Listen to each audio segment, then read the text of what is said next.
నామమునకు స్తోత్రము కలుగునుగాక. ఈ దినము కొరకు ఏర్పరచబడిన వేదవాక్య భాగాన్ని జ్ఞాపకం చేసుకుందాం. పరిశుద్ధుడైన మార్కు వ్రాసిన సువార్త 7వ అధ్యాయము 32వ వచనమును జ్ఞాపకం చేసుకుందాం. పరిశుద్ధుడైన మార్కు వ్రాసిన సువార్త 7వ అధ్యాయము 32వ వచనము. అప్పుడు వారు చెవుడు నత్తిగల ఒకని ఆయన యొద్దకు తోడుకొని వచ్చి వాని మీద చెయ్యి ఉంచుమని ఆయనను వేడుకొనిరి. చిన్న ప్రార్థన చేసుకుందాం. తల్లో ఉంచండి. మహాపరిశుద్ధుడవును మా యెడల మిక్కిలి కృప కలిగిన మా తండ్రి, పరలోక ప్రభువా, మీ ఘననామమునకు వేలాది వందనములు, స్తుతులు, స్తోత్రములను చెల్లించుకొనుచున్నాం నాయన. మీ కృపను బట్టి, ప్రేమను బట్టి, మీ పరిశుద్ధమైన సన్నిధిలో ఇంతవరకు మిమ్మల్ని ఆరాధించుకునే ధన్యతను, భాగ్యమును మాకు అనుగ్రహించారు. ఈ సమయమున శ్రేష్టమైన మీ లేఖన భాగములను చదువుకొని ధ్యానించబోతూ ఉండగా తండ్రి, మా మధ్యను మీరు ఉండండి, మీరు మాతో మాట్లాడండి. మీ కృపతో, మీ ప్రేమతో మమ్మల్ని నడిపించి బలపరచి సర్వసంపూర్ణతలోనికి సంధించండి. వినగలిగిన చెవులను, గ్రహించగలిగిన హృదయాన్ని మాలో ప్రతి ఒక్కరికి దయచేయండి. అల్పుడను అయోగ్యుడను ప్రభువా, నన్ను మీ సిలువ చాటున మరుగుపరుచుకొని నా నోటిని మీ బూరగా వాడుకొని ఈ సమయమున మాకు కావలసిన వాక్య ఆహారమును మాకు అందించమని, మీ కృపలో మమ్మల్ని భద్రపరచుమని మా ప్రభువును మీ ప్రియకుమారుడైన యేసయ్య పరిశుద్ధ నామమున అడిగి వేడుకొని ప్రార్థించుచున్నాము తండ్రి, ఆమేన్. ప్రభునందు ప్రేమైన దేవుని బిడ్డలారా, దేవుని యొక్క మహాకృపను బట్టి, ప్రేమను బట్టి ప్రభు యొక్క సన్నిధిలో ఈ నూతన మాసంలోనికి మనం ప్రవేశించడానికి, మొదటి పరిశుద్ధ దినమున ప్రభువుని స్తుతించడానికి దేవుడు అనుగ్రహించినటువంటి కృపను బట్టి ప్రభువునకు నేను వందనాలు, స్తుతులు, స్తోత్రాలు చెల్లిస్తూ ఉన్నాను. గత ధ్యానంలో మనము జ్ఞాపకము చేసుకున్నటువంటిది, దేవుని యొక్క ప్రేమను గ్రహించినటువంటి వారముగా మన ప్రార్థన ఆయన కృప కొరకు వేడుకునేటువంటిదిగా ఉండాలి అని మనం జ్ఞాపకం చేసుకున్నాం. దేవుని యొక్క ప్రేమ మనలను దర్శించినప్పుడు, ఆయన కృప, ఆయన కనికరము మనల్ని ఆవరించినప్పుడు మనం నీతిమంతులుగా తీర్చబడతాము అని వాక్యము మనకు జ్ఞాపకం చేస్తూ ఉంది. ఈ దినమున చదవబడినటువంటి లేఖన భాగమును మనం పరిశీలన చేస్తే ఇక్కడ ప్రభు జరిగించినటువంటి ఒక అద్భుతమైన కార్యము మనకు కనబడుతుంది. ఈ కార్యమును మనం చూసినట్లయితే ఆయన తూరు, సీదోను ప్రాంతాలను విడిచి దెకపోలి ప్రాంతముల మీదుగా తిరిగి గలిలయ సముద్రము ప్రాంతమునకు తిరిగి వచ్చినప్పుడు ఆ ప్రాంతంలో ఉన్నటువంటి మనుష్యులు ఒక చెవుడు కలిగిన నత్తివాణిని ప్రభు దగ్గరకు తీసుకొని వచ్చి ప్రభువును వేడుకున్నారు.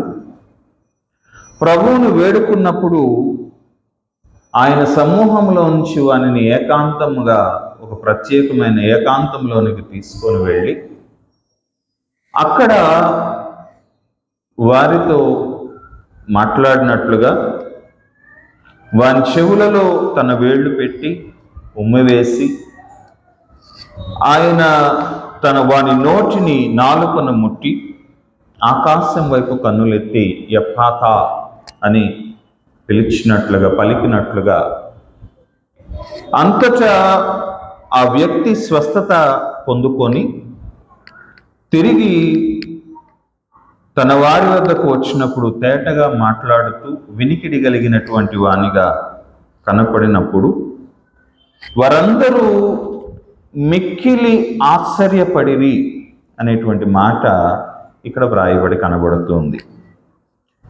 ప్రియ దేవుని బిడ్డలారా, గమనించండి, ప్రభువు జరిగించినటువంటి అద్భుతాలలో, జరిగించినటువంటి స్వస్థతా కార్యాలలో ఒక వ్యక్తిని సమూహంలో నుంచి ప్రత్యేకంగా తీసుకొని వెళ్ళి వానిని స్వస్థపరిచి తిరిగి పంపించి వేసినటువంటి సంఘటన నేను అనుకుంటాను ఇది ఒక్కటే. మనం గమనిస్తే పరిశుద్ధ గ్రంథం మనకు సాక్ష్యం ఇస్తూ ఉంది. ఒక కుష్ఠరోగి ప్రభు దగ్గరకు వచ్చి, ప్రభువా నీకు ఇష్టమైతే నన్ను శుద్ధునిగా చెయ్యి అని అడిగితే, నాకు ఇష్టమే, నువ్వు శుద్ధుడవు కా అని ప్రభువు చెప్పాడు. 12 సంవత్సరాల నుంచి రక్తస్రావ రోగం కలిగినటువంటి స్త్రీ, నేను నన్ను వస్త్రపు చెంగు పట్టుకుంటే స్వస్థపడతాను అని తనలో తాను అనుకొని వచ్చి ప్రభు యొక్క వస్త్రాన్ని పట్టుకున్నంత మాత్రమే చేతే ఆమె విశ్వాసాన్ని బట్టి స్వస్థపరిచాడు ప్రభు. అది చూసి ఆ తరువాత ఆయన గలిలయ సముద్ర ప్రాంతములకు వచ్చినప్పుడట జనులందరూ ఆయన దగ్గరకు వచ్చి, అయ్యా నీ వస్త్రాలు మాత్రం ముట్టుకొని, నువ్వు చేతులుంచినక్కర్లా, స్వస్థపరచినక్కర్లా, మా కోసం ప్రార్థన చేయనక్కర్లా, నీ వస్త్రం మాత్రం ముట్టుకొనిస్తే వీళ్ళందరూ బాగుపడతారయ్యా అని చుట్టుపక్కల ఆ ప్రాంతంలో ఉన్నటువంటి వారందరినీ తీసుకొని వచ్చి ప్రభు యొక్క వస్త్రాలు ముట్టుకునేటట్టుగా చేశారట. ముట్టిన వారందరూ స్వస్థపడ్డారట. కానీ ఈ దినమున చదవబడినటువంటి ధ్యానవాక్య భాగాన్ని మనం చూస్తే ఆ సంఘటనలో వారు వచ్చి వేడుకున్నప్పుడు, ప్రభువా వీని మీద చేతులుంచుము అని వేడుకున్నప్పుడు ప్రభు వాళ్ళ ముందు వాళ్ళ దగ్గర ఎటువంటి అద్భుతం చేయలేదు. వానిని ఏకాంతంగా తీసుకొని పోయి వానితో సంభాషణ చేసి వాని జీవితంలో వానికి తన కార్యములను కనపరిచి తిరిగి మరలా వారి దగ్గరకు తీసుకొని వచ్చాడు. ఎందుకు ప్రభు ఆ విధముగా వానిని ప్రత్యేకంగా తీసుకుని వెళ్ళాడు? ప్రేమైనటువంటి దేవుని బిడ్డలారా, గమనించండి, మనం ప్రార్థన చేసేటప్పుడు, ప్రభువుని వేడుకునేటువంటప్పుడు మనం చేస్తూ ఉన్నటువంటి ప్రార్థన దేవుని యొక్క కనికరాన్ని, ప్రభు యొక్క కనికరాన్ని కనిపెట్టుకునేటువంటిది మాత్రమే కాకూడదు. ప్రభు యొక్క వాక్యం ఇక్కడ మనకు జ్ఞాపకం చేస్తూ ఉంది, మన ఆలోచనలో నుంచి ప్రభువుని అడిగేది కూడా కాకూడదు. ఇక్కడ మనం గమనించినట్లయితే చెప్పబడినటువంటి మాట ఇంగ్లీష్ బైబిల్లో కింగ్ జేమ్స్ వెర్షన్లో ఉపయోగించబడినటువంటి పదం ఏమిటంటే, వారు వేడుకొనిరి అనేటువంటి మాటకి బిసీచ్ అనేటువంటి పదము ఉపయోగించబడింది. అదేవిధంగా యాంప్లిఫైడ్ బైబిల్లో మనం చూస్తే బెగ్గడ్ అనేటువంటి పదం ఉపయోగించబడింది. సిఎస్వి బైబిల్లో మనం చూస్తే రిక్వెస్ట్ అనేటువంటి పదం ఉపయోగించబడింది.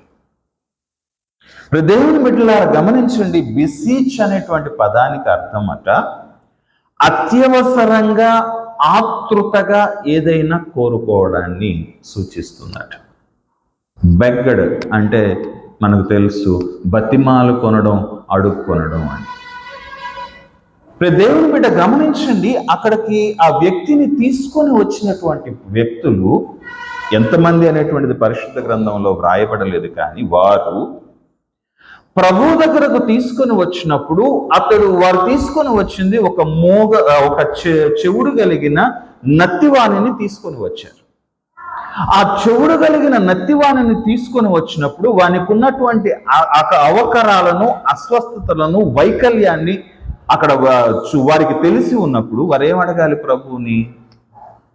ప్రభువా వీడు చెవిటివాడు, వీడిని స్వస్థపరచు. వీడికి నాలుక నత్తి ఉంది, నత్తివాడు మాట సరిగా మాట్లాడలేడు, వీని మీద చేతులుంచి వీనిని స్వస్థపరచు.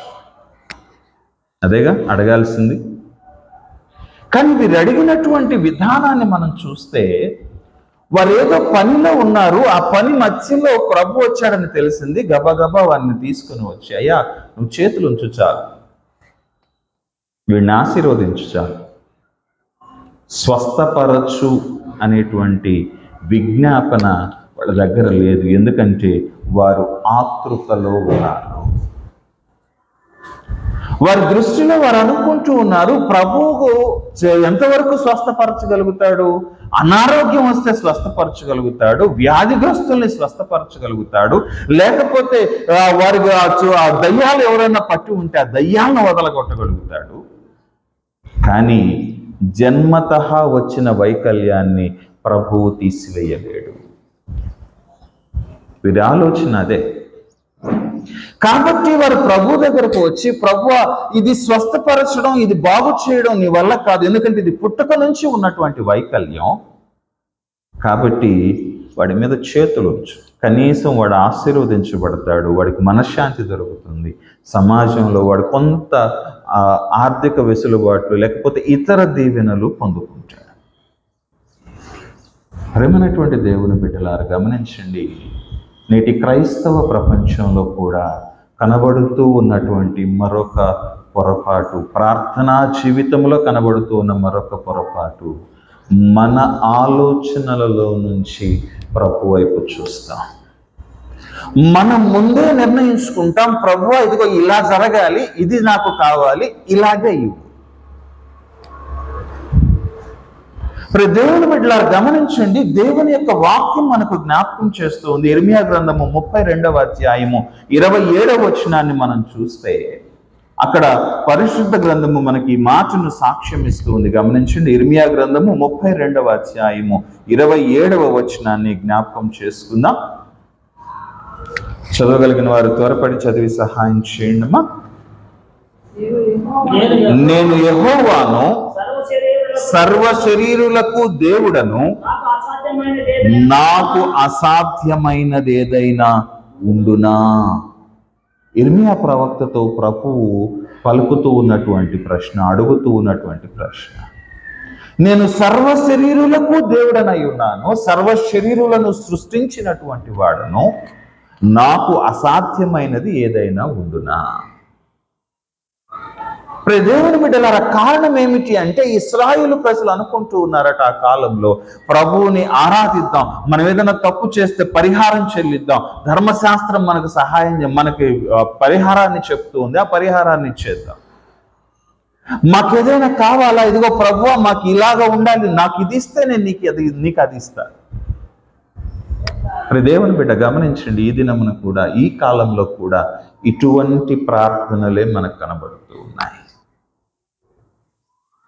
నేను ఫలానిది ప్రభు సన్నిధిలో చేశాను కాబట్టి నా జీవితంలో ఈ ఆశీర్వాదం దొరికింది, నేను ఫలాని ఆశీర్వాదం పొందుకున్నాను కాబట్టి ప్రభు సన్నిధిలో ఇది చేశాను. ఎక్కడైనా ఎప్పుడైనా నీ ఆలోచనను దాటి, నీ యొక్క ఉద్దేశాలను దాటి, ప్రభువా నాకున్నటువంటి లోపం ఇది, నాకున్నటువంటి అవసరం ఇది, దీనిలో నుంచి నేనేమి నేర్చుకోవాలయ్యా అని ప్రభు సన్నిధిలో ప్రార్థన చేశామా? ఈరోజు నిన్ను నీవు, నన్ను నేను పరిశీలన చేసుకోవాలి. ఎందుకంటే గమనించండి, లూకాసు వార్త 5వ అధ్యాయంలో ప్రభువు ఆ గెన్నెసరెత్ గలిలయ సముద్రపు తీరంలోనే జనసమూహం కూడి వచ్చినప్పుడు ప్రసంగం చేస్తూ ఆ వాక్యం చెప్తూ ఉంటే జనసమూహముల మీద పడుతూ ఉన్నారు. కాబట్టి ప్రభువు సీమోను పేతురుదైనటువంటి ఒక దోణి ఎక్కి కొంచెం లోపలికి నీళ్ళలోనికి తొయ్యమని అడిగి అలా ఆ దోణిలో కూర్చుండి వాక్యం చెప్పారు. అయిపోయిన తర్వాత సీమోను పేతురుని పిలిచి, అయ్యా దోణిని కొంచెం లోతుకు నడిపించు, నీ కుడి వైపు వలవే. సీమోను పేతురు చెప్పింది ఏంటండి? ప్రభువా రాత్రి అంతయు మేము శ్రమ పడ్డాం, రాత్రి అంతా మేము కష్టపడ్డాం, కానీ ఒక్క చేప కూడా మాకు దొరకలేదు. ఇప్పుడు ఇది దొరికేటువంటి సమయం కూడా కాదు. అయినా నువ్వు చెప్పావుగా, వేస్తాలే. కార్యం జరుగుతుంది అన్న నమ్మకం పేతురు యొక్క మాటల్లో మనకు కనిపించదు. అయినను నీ మాట చొప్పున వల వేస్తాం. ప్రేమైనటువంటి దేవుని బిడ్డ, గమనించండి, అక్కడ పేతురు యొక్క హృదయంలో అనుకుంటూ ఉంటాడు, ఈయనేదో చెప్తూ ఉన్నాడు, ఇప్పుడు దాకా ఇంతమంది వాక్యం విన్నారు కదా, ఆయన నాకేదో ఒక మాట చెప్పాడు, ఇంటే తప్పే ఉందిలే. ఈ సమయం చేపలు దొరికేటువంటి సమయము కాదు. నేను రాత్రంతా నా నైపుణ్యాన్ని అంతా ఉపయోగించి వల వేసినా కూడా ఒక్క చేప నాకు దొరకలేదు, కాబట్టి ఇప్పుడేం దొరుకుతాయి? మన ఆలోచనల్లో కొన్ని నిర్ణయాలు చేస్తాం. ఎందుకో తెలుసా? మనం మన చుట్టూ ఉన్న పరిస్థితులను బేరీజు వేసుకుంటాం. మనిషికి ఉన్నటువంటి అతి ప్రాముఖ్యమైనటువంటి లక్షణం ఏంటంటే నిర్ణయించుకునేటువంటి అధికారము లేదా లక్షణం. ఏదైనా ఒక పని చేసేటువంటి ముందు ఇది జరుగుతుందా, జరగదా, ఇది అవుతుందా, ఇది కాదా, ఈ ఆలోచన పెట్టుకొని తనకున్నటువంటిదంతా కూడా తగులబడి చూసుకొని దాన్ని బట్టి అది అవుతుంది అనుకుంటేనే ముందుకు నడుస్తాడు. కానీ ప్రభు అంటున్నాడు, నా దగ్గరకు వచ్చినప్పుడు నీ నిర్ణయాధికారాన్ని ఉపయోగించుకో, నీవు నిర్ణయించేటువంటి లక్షణాన్ని ఉపయోగించుకో. నీవు అనుకుంటూ ఉన్నావు, నా జీవితంలో ఇప్పటి వరకు జరిగినటువంటి అనుభవాలు ఇవి, ఈ అనుభవాల నుంచి నేను ఇదిగో ఇక్కడ వరకే వెళ్ళగలను, నా స్థితి ఇంతే. గమనించండి ప్రియ దేవుని బిడ్డలారా, వాక్యము జ్ఞాపకం చేస్తూ ఉంది, ఆయన జ్ఞానులను సిగ్గుపరచడానికి ఎవరిని లేపుతాడట?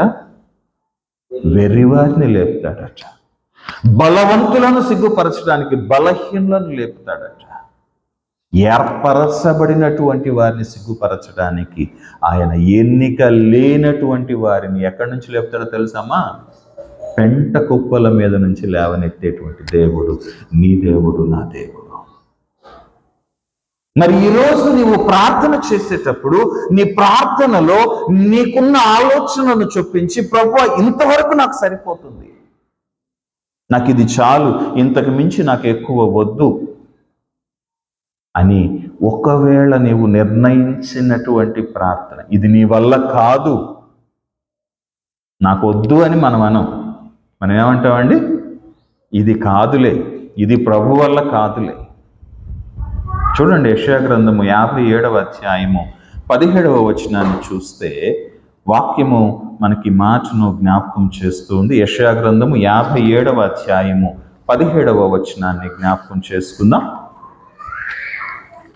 వారి లోభము వలన కలిగిన దోషమును బట్టి నేను ఆగ్రహపడి వారిని కొట్టి తిని, నేను నా ముఖము మరుగు చేసుకొని కోపించి తిని, వారు తిరుగబడి తమకిష్టమైన మార్గమున నడుచుచూ వచ్చిరి.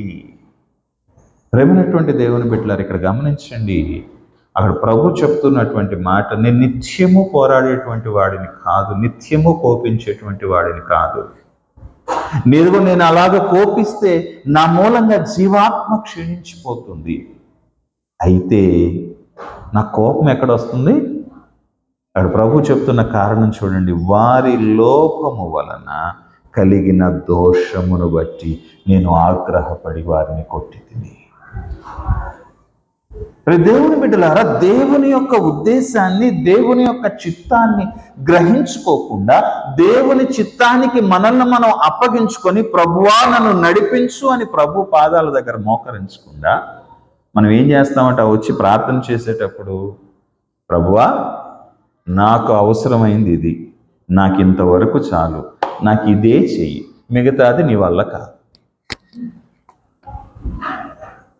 ఎంతటి దౌర్భాగ్యకరమైనటువంటి ఆలోచనలు గమనించండి. చూడండి, తిమోతికి వ్రాస్తూ పౌలు భక్తుడి మాట జ్ఞాపకం చేస్తాడు. 2వ తిమోతి పత్రిక 3వ అధ్యాయము 5వ వచనాన్ని జ్ఞాపకం చేసుకుందాం. 2వ తిమోతి పత్రిక 3వ అధ్యాయము 5వ వచనమును మనం జ్ఞాపకం చేసుకుందాం. చూడండి, పైకి భక్తి గల వారి వలె ఉండియు దాని శక్తిని ఆశ్రయించని వారునై యుందురు. ఇట్టి వారికి విముఖుడవై ఉండుము. పైకి ఎలా ఉంటారట? భక్తి కలిగినటువంటి వారి వలె ఉంటారట. భక్తి కలిగినటువంటి వారి వలె ప్రార్థన చేస్తారట. భక్తి కలిగినటువంటి వారి వలె తమ ప్రవర్తన అంతుజిలా కనబడతారట. కానీ దేనిని ఆశ్రయించాలండి? వాక్యము జ్ఞాపకం చేస్తూ ఉంది, దాని శక్తిని ఆశ్రయించరు. ప్రభు అంటూ ఉన్నాడు, చూడుము నా అరచేతులలో నిన్ను చెక్కుకున్నాను. నీ తల్లి నిన్ను మరచిపోయినా, నీ కన్న తల్లి తన చంటి బిడ్డను ఒకవేళ మర్చిపోతుందేమో కానీ నేను మాత్రం నిన్ను మర్చిపోనయ్యా. నీవు నా బిడ్డవు, నేను నిన్ను కని ఉన్నాను అని ప్రభు చెప్తూ ఉన్నాడు. అలా ప్రభు దగ్గరకు వచ్చి మనం చేస్తూ ఉన్నటువంటిది ఏంటి? విశ్వాసంతో ప్రార్థన చేస్తున్నాం, విశ్వాసంతో నేను ప్రభువుని అడుగుతున్నాను, విశ్వాసంతో నేను ప్రభు యొక్క బిడ్డగా బ్రతుకుతున్నాను అనుకుంటాం. కానీ మన ఆలోచనలోంచి ఇంతవరకు చాలే, ఇదైతే ఇలా ఉంటే చాలే, నాకు సమాధానం దొరికితే చాలే, నాకు ఇదిగో నా జీవితంలో కష్టం రాకుండా ఉంటే చాలే. ఏదైనా ఒక శ్రమ వచ్చింది, శోధన వచ్చింది, మనం ఏం చేస్తామండి?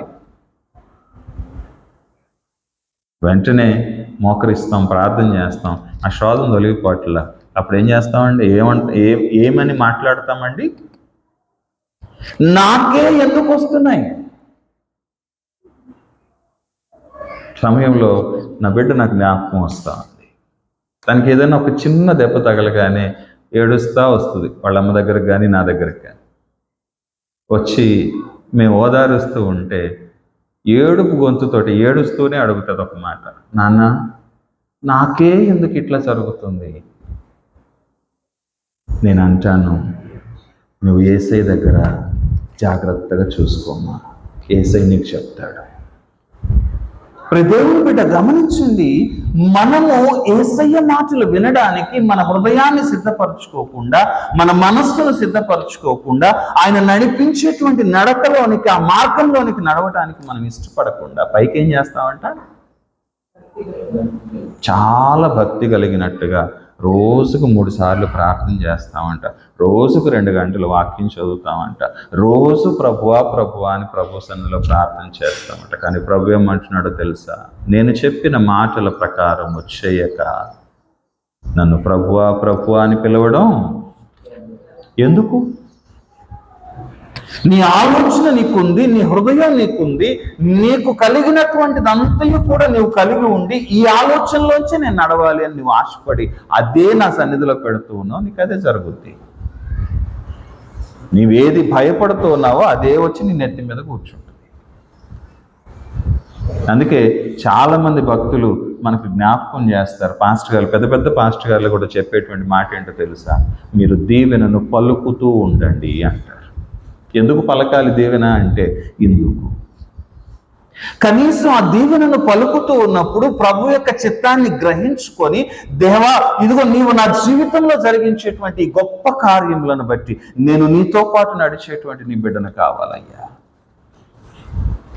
అని ప్రభు దగ్గరకు వస్తారేమో అని వాళ్ళు మనకు జ్ఞాపకం చేస్తారు. కానీ ఇక్కడ ఈ వ్యక్తులను మనం చూస్తే వీళ్ళలో ఈ లక్షణం లేదు.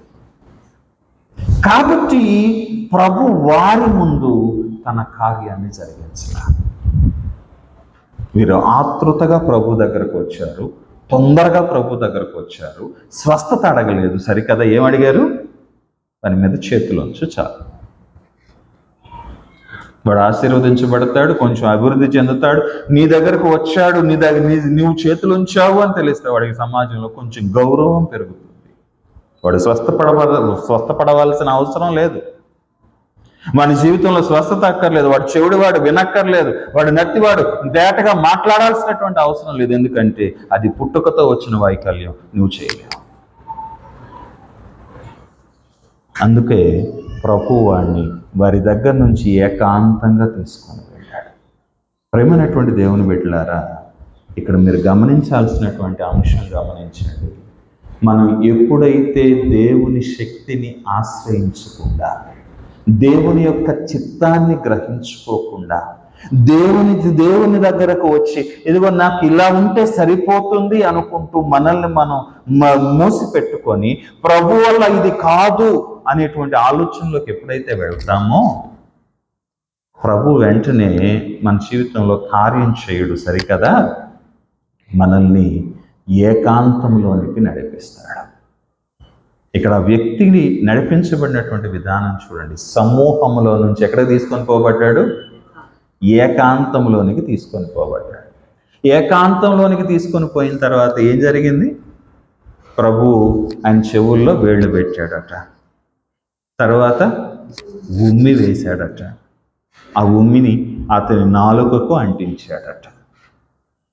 ఇప్పుడు దేవుని బిడ్డలారా గమనించండి, ఇవి ఎవరైనా ఒక వ్యక్తి మరొక వ్యక్తికి చేస్తే మనం వాటిని అంగీకరించగలుగుతామా? ఎవరైనా ఒక వ్యక్తి మనతో ఆ విధంగా ప్రవర్తిస్తే మనం వాటిని ఒప్పుకోగలుగుతామా? దేవుని బిడ్డ, ఎప్పుడైతే నీవు ఆ దేవుని యొక్క చిత్తాన్ని గ్రహించుకోకుండా నీ ఆలోచనలోంచి, నీ ఉద్దేశంలోంచి నీవు ఇది జరిగితే చాలు, ఇంతవరకు నాకు చాలు, నువ్వు మిగతాది నువ్వు చేయలేవు అని ప్రభు యొక్క శక్తిని నీవు శంకిస్తావో, వాక్యం ఏం చెప్తుందో తెలుసా? ఆయన నిన్ను ఏకాంతంలోనికి నడిపిస్తాడు. ఆ ఏకాంతంలో నీవు నలగగొట్టబడాలా. ఆ ఏకాంతంలో నీవు దేవునితో అనుబంధంలోనికి వెళ్ళాలి. ఆ ఏకాంతంలో నీవు దేవుని సన్నిధిని అనుభవిస్తూ నిజమైనటువంటి నీ స్థితిని గ్రహించుకొని ప్రభు పాదాల దగ్గరకు రావాలి. అది జరిగిందాక అవమానకరమైన క్రియలే నీ జీవితంలో జరుగుతాయి. ఉమ్మి వేయడం అనేటువంటిది అవమానకరమైనటువంటి క్రియ. మనం గమనిస్తే ప్రకటన గ్రంథంలో లవోదికయ సంఘంతో అదే మాట ప్రభువు చెప్తాడు. నువ్వు వెచ్చగానైనను చల్లగానైనను లేక నులివెచ్చనగా ఉన్నావు గనక నిన్ను నా నోట నుండి ఉమ్మివేయ ఉద్దేశించుచున్నాను. నీ జీవితంలోనికి శ్రమ, శోధన ఎందుకు ప్రవేశిస్తూ ఉందంటే నిజముగా నీవు దేవుని శక్తిని ఆశ్రయించడం లేదు కాబట్టి. కనీసం నీకు కష్టం కలిగితేనన్నా, శ్రమ కలిగితేనన్నా తిరిగి దేవుని వైపు చూస్తావు అన్న ఆశ ప్రభువుకి. ఎందుకంటే సాధారణంగా మనుష్యుడు ఏం చేస్తాడు? తన శక్తి ఉన్నంత వరకు పోరాడతాడు, తనకు బలం ఉన్నంత వరకు పోరాడతాడు. అది ఉడిగిపోయిన తర్వాత, అది తగ్గిపోయిన తర్వాత ఏం చేస్తాడు? ప్రభువా నాకు సహాయం చేయవా. సంసోను చూడండి, యవ్వనం వచ్చింది, బలంతో, దేవుని బలం చేత, దేవుని ఆత్మ చేత నింపబడ్డాడు. బలాన్ని చూసి గర్వించాడు. ఆ వేశ్య దగ్గరకు వెళ్ళి తన జన్మ రహస్యాన్ని చెప్పినప్పుడు ఆమె చక్కగా ద్రాక్షారసాన్ని తాగించింది. ఏదైతే వద్దు అని ప్రభువు చెప్పాడు, దేవుని దూత చెప్పింది, అదే ద్రాక్షారసాన్ని ఆమె తాగించింది. ఆ తర్వాత వెంట్రుకలన్నీ తీసివేసింది. అప్పుడు ఫిలిష్తీయ సర్దార్లు వచ్చి నీ మీద పడుతున్నారు సంసోను, లేచి నిన్ను రక్షించుకో అని చెప్పినప్పుడు సంసోను అనుకున్నటువంటి మాట ఒకటి ఉంటుంది. నేను లేచి ఎప్పటి వలనే నా జడలు విరబోసుకొని వారిని విరజిమ్ముదును అనుకొనెను. అయితే యెహోవా అతనిని ఎడబాసి ఉండెనని అతనికి తెలియకుండెను. దేవుని యొక్క ఉద్దేశాన్ని, దేవుని యొక్క చిత్తాన్ని గ్రహించుకోకుండా, దేవుని చిత్త ప్రకారం నడుచుకోకుండా, తన బలాన్ని చూసి తనకి ఇది సరిపోతుంది, ఇది ఇంతకు మించి నాకేం అక్కర్లేదు, నేను దీనితో ప్రపంచాన్ని జయించగలను, యెహోవా నాకు అవసరం లేదు అనుకుని సంసోను ఏం చేశాడండి? తన బలాన్ని బట్టి గర్వించాడు, పాపములో పడ్డాడు. ఆ పాపం నుంచి బలహీనతలోనికి పడిపోయాడు. ప్రాణము విసికి చచ్చిపోవాలన్నంతగా ఉన్నాడు, కానీ ఆ పాపాన్ని విడిచిపెట్టలా. అక్కడ అనుకుంటూ ఉన్నాడు, యెహోవా ఎడబాసి ఉండేనని తెలియక నేను నా జడలు విరబోసుకొని వీరందరినీ విరచిమ్మెదను. ఏం జరిగిందండి? కట్టేసి తీసుకుపోయి తిరగటి రాయి అతని కన్నులు ఊడదీసి ఒక తిరగటి రాయికి కట్టి తిప్పడం మొదలెట్టారు. నీకు బలం ఉందన్నావుగా, మా కోసం రొట్టెలు తయారు చేయి, మా కోసం పిండి తయారు చేయి. రోజు అక్కడ గోధుమలు వేసి ఆ గోధుమలో ఎవలో వేసి వాటిని పిండి చేయటానికి తిప్పుతా ఉండేవాళ్ళు. చిన్నది ఇది కాదమ్మా, ఇట తిప్పడానికి ఏం చేయాలి? ఒక ఎద్దును కట్టేసినట్టుగా, గానుగకు ఎద్దును కట్టినట్టుగా కట్టి ఆ తిరుగటి చుట్టూ తిప్పేవాళ్ళంట. దినమంతా తిరుగుతూనే ఉండాల, దినమంతా కష్టపడతానే ఉండాల. ఆహారం ఉందా? లేదు. కన్నులు ఊడదీయబడ్డా ఎటు కొట్టుకుంటున్నాడో తెలియదు, ఏది జరుగుతుందో తెలియదు, తన బలం ఏమైపోయిందో తెలియదు. ఆ ఒంటరితనంలో, ఆ అవమానంలో అప్పుడు ప్రభు వైపు చూడటం మొదలుపెట్టాడట. పండుగ దినం ఒకటి వచ్చింది, అవమానపరుద్దామని పిలుచుకొచ్చి వాడిని చూసి గేలి చేద్దాం, వాడి మొహం మీద ఉమ్మేద్దాం, వాడిని చూసి అవహేళన చేసి మనం సంతోషపడదాం. మన శత్రువును మన దేవత మనకిచ్చింది. దాగోను గుడిలో వారందరూ ఏకం చేసినప్పుడు అక్కడ సంసోను చేసిన ప్రార్థన ఒకసారి గమనించండి. ఆ 2 మూల స్తంభాలను తన చేత్తో పట్టుకొని, దేవా ఒక్కసారి నన్ను జ్ఞాపకం చేసుకో. ఇప్పుడు తన బలాన్ని బట్టి ఆయన ప్రార్థన చేయడం లేదు, తనకున్నటువంటి శక్తిని బట్టి తను ప్రార్థన చేయడం లేదు, తనకున్నటువంటి ఆలోచనలను బట్టి తను ప్రార్థన చేయడం లేదు. ప్రభు దగ్గరకు వచ్చి అంటున్నాడు, ఒక్కసారి నన్ను జ్ఞాపకం చేసుకోయ్యా. ఈ అవమానాలన్నిటిలో నుంచి ప్రతీకారం చేసుకోవడానికి ఒక్కసారి నా చెయ్యి పట్టుకోయ్యా. అక్కడ వ్రాయబడినటువంటి మాట ఏంటో తెలుసా? మీరు ఇంటికి వెళ్ళిన తర్వాత చదవండి. న్యాయాధిపతుల గ్రంథం 16వ అధ్యాయంలో చెప్పబడిన మాట. సంసోను తాను జీవించిన దినములన్నిటిలో చంపిన ఫిలిష్తీయుల కంటే ఆ ఒక్క దినమున చంపిన వారి లెక్క ఎక్కువ. ఎప్పుడైతే దేవుని యొక్క సన్నిధిలో, దేవుని చేతుల్లో నువ్వు పెట్టుకుంటావో, వాక్యము జ్ఞాపకం చేస్తూ ఉంది, నీ జీవితం అద్భుతంగా మార్చబడుతుంది. నేను అనుకుంటాను, ఈ చెవుడు నత్తి కలిగినటువంటి వ్యక్తి కూడా అదే స్థితిలో ప్రభు దగ్గరకు వచ్చాడేమో. ప్రభు పక్కకు తీసుకుని వెళ్ళి ఆ ఏకాంతంలో వాని చెవుల్లో వేళ్ళు పెడుతూ ఉంటే వాడికి అనిపించి ఉంటుంది, నాకు ఏమీ లేదు కదా, నాకు చెవుడు వినపడదు కదా, అందుకే ఈయన నన్ను ఎక్కిరిస్తున్నాడు అనుకుని ఉంటాడు. ఆయన ఉమ్మి వేసినప్పుడు, ఆ ఉమ్మి చెవుల్లోనికి పడ్డప్పుడు, తన నాలుక కంచినప్పుడు అనుకుని ఉంటాడు, నాకే ఎందుకు ఈ అవమానం, వీళ్ళు ఎందుకు నన్ను ఇక్కడ దాకా తీసుకొచ్చారు, ఈయన స్వస్థపరుస్తాడని నేను ఆశపడ్డానే. ఎందుకంటే వాళ్ళు మాట్లాడిన మాటలు, వాళ్ళు చెప్పిన మాటలు వీడికి వినపడే అవకాశం లేదు. ఈ వ్యక్తి అనుకుని ఉంటాడు, నేను స్వస్థపడదామని వచ్చాను, ఆయన నన్ను స్వస్థపరుస్తాడని ఆశపడ్డానే, కానీ ఇక్కడ నాకెందుకు ఈ అవమానం జరుగుతుంది? దేవుని బిడ్డ, అవన్నీ జరుగుతూ ఉన్నప్పుడు, అవి విన్నప్పుడట ప్రభు బాధపడ్డాడట, ప్రభు ఏడ్చాడట. అక్కడ వ్రాయబడిన మాట చూడండి, ఆయన నిట్టూర్పు విడిచి ఎఫ్ఫతా అనెను. దేవుని బిడ్డ, ఎప్పుడైతే నీవు నీ అవమానపు స్థితుల్లో నుంచి, ఎప్పుడైతే నీకు కలిగినటువంటి ఇరుకైనటువంటి స్థితుల్లో నుంచి ప్రభు వైపు చూస్తావో, ప్రభు యొక్క వాక్యము జ్ఞాపకం చేస్తుంది, ఆయన నిన్ను దర్శించుటకు వెనుకాడువాడు కాదు, ఆయన నిన్ను విడిచిపెట్టేటువంటి వాడు కాదు. దేవుని బిడ్డ, ఈరోజు ఒకసారి ఆలోచన చేద్దాం. ఆ చెవిటివాని ప్రార్థన, చెవుడు కలిగిన నత్తివాని యొక్క ప్రార్థన నీ జీవితంలో ఉందా? ప్రభువా, నీ దగ్గర నేను స్వస్థత పొందుకుందాం అనుకున్నాను, నీ చిత్తంలో నేను ఈ విధంగా బ్రతకాలి అని ఆశపడ్డాను, కానీ నా జీవితంలో ఎందుకు ఈ స్థితి అనుమతించబడుతూ ఉందో నాకు అర్థం కావటం లేదయ్యా. నీ చేతుల్లో నన్ను నేను పెట్టుకుంటున్నాను, నీకు ఇష్టమైతే ప్రభువా నన్ను దర్శించవా అని ప్రభు దగ్గర ప్రార్థన చేసేటువంటి హృదయం నీకు నాకుందా? ఎందుకంటే గమనించండి, అతడు తేటగా మాట్లాడటం మొదలు పెట్టగానే, అతడు చెవులు తెరవబడి వినడం మొదలు పెట్టగానే జరిగిందేంటో తెలుసా? తీసుకొని వచ్చారే. ఇప్పుడు వాడు వింటూ ఉన్నాడు, మాట్లాడుతూ ఉన్నాడు. వీళ్ళకేమైంది? ఆశ్చర్యమైంది. ఈయన సమస్తము బాగుగా చేసి ఉన్నాడు, ఈయనెవరో?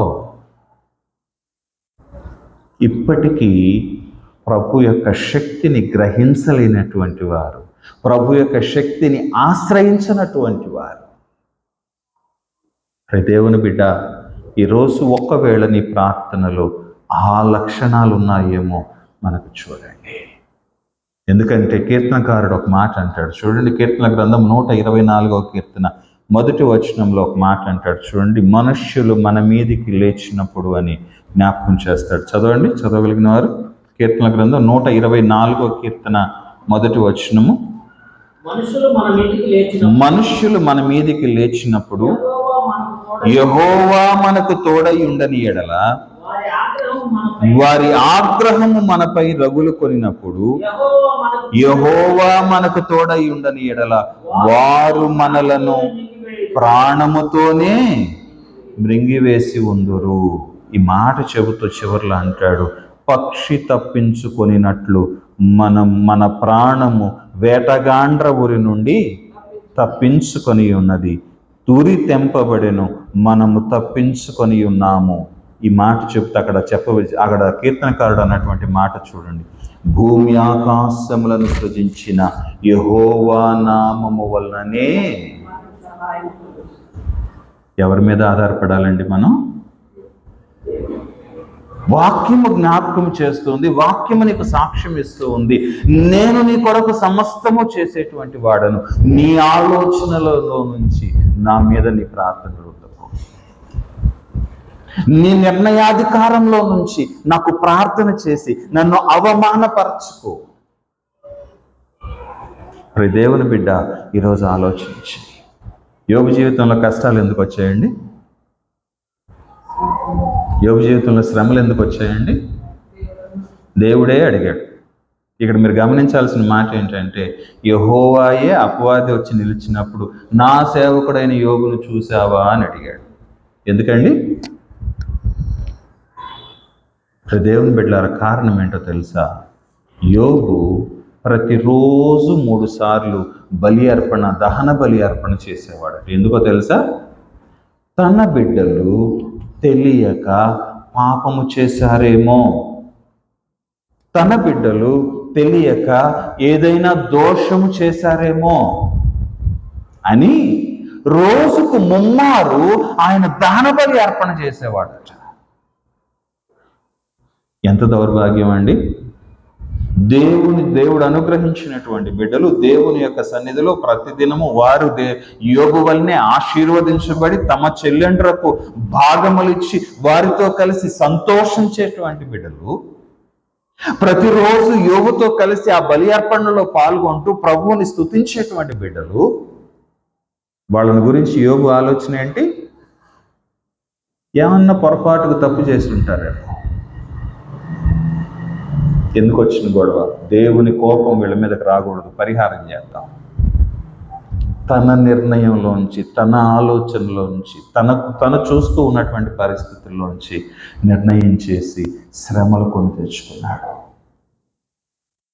ఈరోజు నీవు నేను ఆశీర్వదించబడినటువంటి బిడ్డలముగా, దేవుని యొక్క కృపలో బలపరచబడినటువంటి బిడ్డలముగా, దేవుని గురించి ఈ లోకానికి సాక్ష్యం ఇవ్వవలసినటువంటి బిడ్డలముగా ఉన్న నీవు నేను దేవుని దగ్గర ఆ స్వాతంత్రాన్ని పొందుకోలేనటువంటి పరిస్థితుల్లో ఉన్నామేమో ఆలోచించి.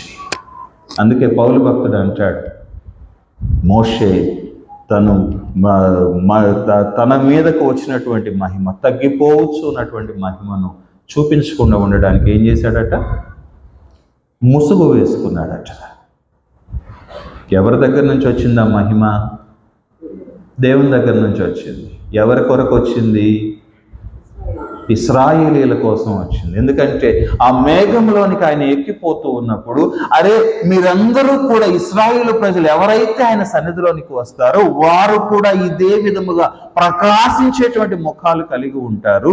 దేవుని యొక్క సన్నిధిలో దేవుడు మీ పట్ల, యేసయ్య మీ పట్ల ఇంత ప్రేమ కలిగి ఉన్నాడు అని సాక్ష్యం ఇవ్వాల్సినటువంటి మోషే ఏం చేశాడండి?